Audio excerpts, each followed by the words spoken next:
proponents of this ATC transmission line? Is that what you're saying, that they're Well, the proponents of this?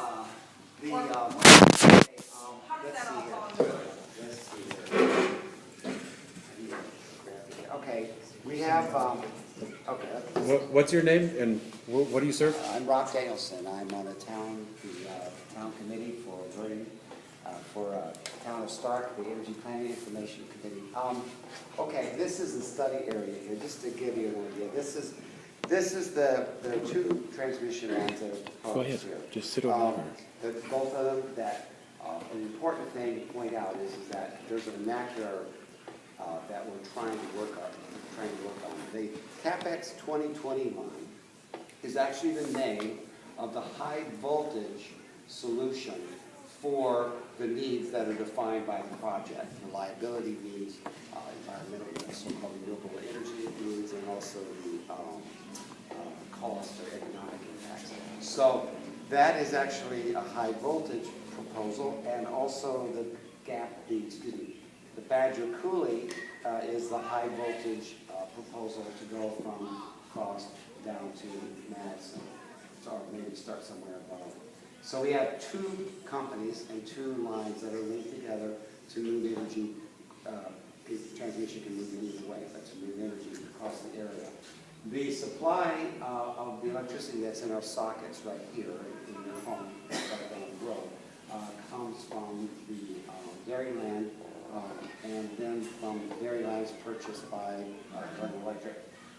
Dairyland is co-op within the Excel service area, so that Excel is the larger producer of the energy, or larger entity. Can you point this way when you talk? I'm not hearing you over here. Okay, so that the Excel is the larger supplier, or larger entity of the supply of electricity. Is this correct with your understanding? Yeah. Okay. So right now, if we look at this in this study area here, if we look just at the eastern edge of Vernon County here, you'll see these are the existing transmission lines. You'll see a void of lines, of distribution lines, runs right about there. That's because Alliant Energy owns most of the lines that come this way. So these are distribution lines that move this way from the east. And then the opposite is true here with the Excel lines that move from the west. So there's a void literally in between. Home run. No, foul. Okay, that's fine. So basically, your question about then what do our local co-ops and then have to do, or what role do they play in this decision? Well, to the best of my knowledge, there's been some discussion that's taken place with, say, Vernon Electric, about like what the position of the co-op is going to be. But in truth, they buy electricity from Dairyland. Okay, so let's just say it's more of a corporate decision on that level in terms of the business side of it.